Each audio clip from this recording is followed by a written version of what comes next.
আজকের আপনাদেরকে শুভেচ্ছা। আজকের আপনাদেরকে দেখাবো আমার চন্দ্রমল্লিকা। এই যে দেখুন চন্দ্রমল্লিকা গাছগুলো অনেক বড় বড় হয়ে গেছে, মানে প্রচুর আছে। তাই টবের আর মাটি খুঁজবো, খোল জল দেওয়া হবে, খোল আর গোবর পচানো হয়েছে, মাটি খোসা হবে।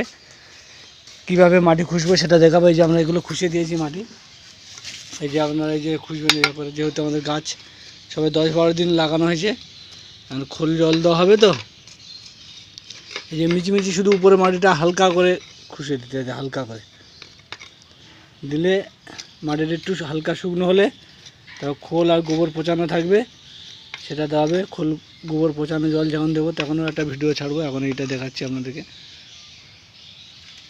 তখন খুঁজবেন, দেখবেন নিচে যে বড় বড় পাতাগুলো লেগে আছে মাটির গায়ে, সেই পাতাগুলো কেটে দেবেন। এই দেখুন, এই যে সব পাতাগুলো যেগুলো নিচের দিকে লেগে আছে, কারণ এগুলো সার দেওয়ার সময় এতে সার লাগবে, পাতা পচা শুরু হবে, সেই জন্য এগুলো কেটে দিলে ভালো।